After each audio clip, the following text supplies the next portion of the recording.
모토로라의 새로운 폴더블 폰이 공개가 됐습니다. 저도 한번 볼게요. 사실상 이 정도면 진짜 물에 빠뜨렸다 그러면 그냥 바로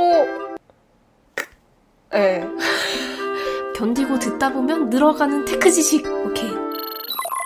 안녕하세요 여러분. 지난 밤에 모토로라가 중국에서 폴더블 스마트폰 2종류를 공개했습니다. 일단은 모토로라가 중국에서 새로운 폴더블 폰을 공개한 이유는 지금은 모토로라가 레노버의 자회사이기 때문이죠. 갤럭시 Z 플립과 동일한 형태의 이런 클램쉘 형태의 두 가지 폴더블 폰을 공개했는데 레이저 40라는 이름으로 좀 급 차이를 둬서 상위 모델인 레이저 40 울트라 그리고 비교적 가성비 모델인 레이저 40 이렇게 공개를 했습니다. 지금 이제 7월 말에 삼성의 플립 5 공개도 앞두고 있어서 거기에도 많은 관심이 쏟아지고 있는 이때 모토로라가 먼저 선빵을 날린 건데 솔직히 제가 봤을 때는 뭐 두 가지 모델마다 차이가 있기는 하지만 일단 내구성 면에서 아쉬움이 좀 크게 남더라고요. 하지만 모토로라도 이제 국내 시장에 진출을 하고 있는 만큼 국내 시장에서도 좀 더 다양한 브랜드들이 있어야 되잖아요. 그래서 모토로라도 좀 선전을 해줬으면 하는 바람도 있습니다. 약간은 응원하는 마음으로 좀 지켜보게 되더라고요. 영상 보시고 혹시 여러분이 궁금한 모델 있으시면 색상까지 같이 댓글로 남겨주세요. 그럼 여러분의 반응이 좀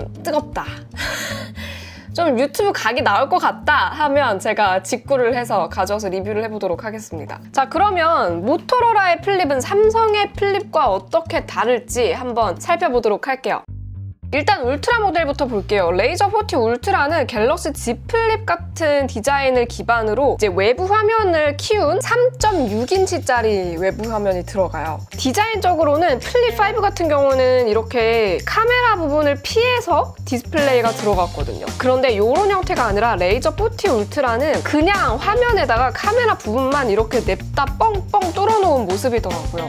여러분은 이런 디자인 어떻게 생각하시나요? 사실 제가 플립 5 유출된 사진들 봤을 때는 왜 굳이 여기를 이렇게 뚫어서 화면을 만들었지? 이렇게 생각을 했었는데 모토로라의 디자인을 보고 나니까 오히려 이 플립 5 유출 사진에 이 폴더 모양 이런 모양 디스플레이가 보기에는 좀 편한 것 같다. 너무 화면을 이렇게 뻥뻥 뚫어놓으니까 약간 보기 좀 이상하긴 하더라고요. 아무튼 이 핸드폰 윗면을 가득 채운 외부 화면을 통해서요. 휴대폰을 펴지 않고도 커버 디스플레이를 통해서 유튜브 동영상도 볼 수 있고 구글 지도에서 내비게이션 정보를 확인하거나 이메일에 답장도 할 수 있습니다. 그리고 커버 화면에서 앱을 쓰다가 이렇게 펼쳤을 때 안쪽 화면에서 바로 연결돼서 나오는 앱 연결성도 괜찮더라고요. 그런데 이런 커버 화면 디자인의 문제점이 딱 보였습니다. 이 해외 핸즈온 리뷰를 보니까 여기 보세요. 카메라 튀어나온 부분 사이에 먼지가 저렇게 많이 끼다 보니까 와, 이거 화면 볼 때마다 신경 쓰이는 거 아니야? 이런 생각이 들더라고요. 확실히 플립 5의 유출 사진이 저렇게 생겼던 이유가 점점 납득이 되는 것 같습니다, 여러분. 네, 저거 신경 쓰여서 어떡해. 그리고 외부 화면은 10비트 AMOLED 화면에 1066에 1056 픽셀 해상도, 144Hz 주사율, 고릴라 글래스 비터스가 들어가서 스펙상 나쁘지 않습니다. 안쪽 메인 화면은 6.69인치 FHD 플러스 LTPO AMOLED 화면이 들어갔고요. 165Hz 주사율에 HDR10 플러스 지원하고 화면 밝기는 최대 1400니트를 지원합니다. 화면 상단에는 3200만화소 전면 카메라가 있고요. 기기 측면에는 지문 인식 센서가 들어가 있습니다. 메인 카메라로는 1200만화소 카메라가 들어갔고요. OIS를 지원하고 또 1300만화소 초광각 카메라를 탑재했습니다. 힌지 같은 경우에는 모토로라 레이저 40 시리즈도 물방울 힌지가 적용이 됐습니다. 그래서 틈없이 접을 수 있고요. 접었을 때의 두께는 15.1mm 그리고 펼쳤을 때의 두께는 6.9mm래요. 무게는 188g인데 요거는 플립 4때의 무게가 187g이었거든요. 그거에 비하면 1g 늘어난 수준이고 거의 뭐 비슷한 수준으로 나온다고 생각하시면 될 것 같아요. 문제는요, 내구성입니다. 이 내구성. 방수 기능이 IP5 2등급이래요. 사실상 이게 IP 땡땡 요거는 방진 방수 등급이기 때문에 방수로만 보면 2등급이라는 거거든요. 이게 숫자가 높을수록 좋은 거예요. 사실 이 IP5이면 2년 전에 Z 플립 3의 방수 등급에도 못 미치는 수준이거든요. 사실상 이 정도면 그냥 진짜 물방울이 튀는 정도에만 방수가 가능한 거고, 진짜 물에 빠뜨렸다 그러면 그냥 바로 바로 되는 그런 수준의 방수 등급이거든요. 이번에 사실 7월 달에 공개된다고 하는 삼성의 플립5는 물방울인지를 적용했음에도 불구하고 방수 등급이 IPX 8등급으로 나온다고 알려져 있죠. 이게 보통 1m 수심에서 30분 동안 방수가 가능하다 이렇게 안내가 되는 수준인데, 아무래도 IP52 등급의 폰이라면 사용할 때 진짜 물 근처에서는 꺼내기가 참 부담스럽고 무섭지 않을까 싶어요. 이제 여름인데 말이죠. 휴양지 갈 때 정말 겁이 나겠네요. 배터리는 3800mAh로 플립4보다 100mAh 많은 용량이 탑재가 됐고요. 30W 유선 충전, 5W 무선 충전을 지원합니다. 근데 이 5W 무선 충전도 너무너무 아쉬워요. 사실 플립4 때도 무선 충전을 아쉬워하시는 분들이 많았을 거예요. 얘는 최대 10W까지 무선 충전이 되거든요. 근데 저는 개인적으로 그것도 아쉬웠어요. 그런데 최대 5W 무선 충전이면 이거는 거의 뭐 충전이라고 보기에는 좀 어렵고 그냥 배터리 유지?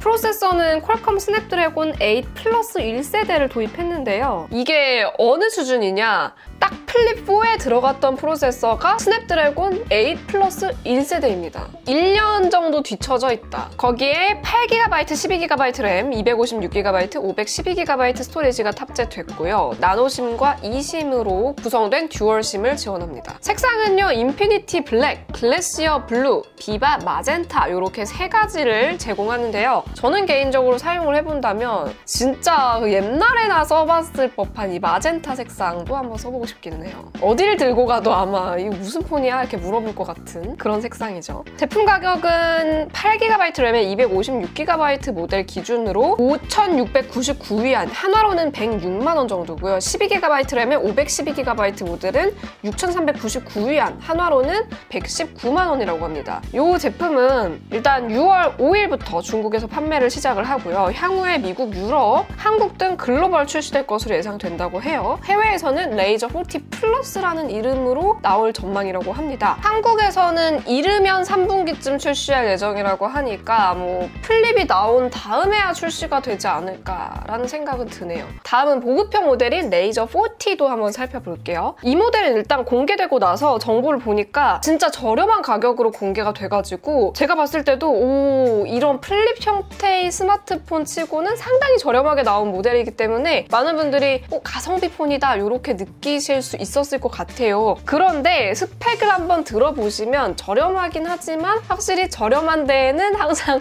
이유가 있다라는 느낌을 받으실 것 같습니다. 자, 일단 디스플레이부터 볼게요. 144Hz 주사율을 지원하는 6.9인치 FHD 플러스 LTPO 아몰레드 디스플레이가 들어갔고요. 커버 디스플레이는 이렇게 조그맣게 1.5인치 디스플레이가 들어갔습니다. 그래서 딱 이런 플립4처럼 아래쪽에 작은 디스플레이가 들어가 있고 카메라 그리고 펼쳤을 때 큰 디스플레이가 들어가 있는 이런 형태로 나왔습니다. 프로세서는 퀄컴 스냅드래곤 7 1세대 프로세서로 구동이 되고 있어요. 그래서 프로세서도 확실하게 울트라 모델이랑은 정말 급 나누기를 확실하게 했어요. 거기다 8GB 또는 12GB 램에 128GB 또는 256GB 스토리지를 지원하고요. 4200mAh 배터리에 30W 유선 충전 그리고 5W 무선 충전을 지원합니다. 좀 독특한 게 배터리가 울트라 모델보다 오히려 많아요, 용량이. 자, 그런데 접었을 때의 두께를 보면 15.8mm로 울트라 모델보다 약간 더 두껍습니다. 펼쳤을 때의 두께도 마찬가지로 7.35mm로 약간 더 두껍게 나왔고요. 전면 카메라는 3200만 화소로 동일하고요. 메인 카메라는 6400만 화소 그리고 1300만 화소 초광각 카메라로 구성된 듀얼 카메라가 들어갑니다. 자, 어떠세요, 여러분? 여러분 같으면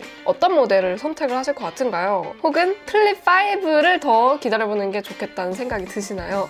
플립5 유출 정보도 제가 한번 정리해드린 영상 올렸으니까 그것도 참고해 주시고요. 더보기란에 링크 달아놓을게요. 댓글이랑. 여러분이 원하시는, 리뷰를 원하시는 모델이 있으시면 댓글로 많이 남겨주세요. 제가 참고하고 시기를 놓치지 않는다면 직구를 해서 한번 리뷰를 해보도록 하겠습니다. 그럼 저는 다음번에 또 재밌는 전자기기 소식으로 돌아오도록 할게요. 보고 싶은 리뷰 있으면 언제든 메일이나 댓글로 남겨주세요. 다음에 만나요. 안녕! 빠이!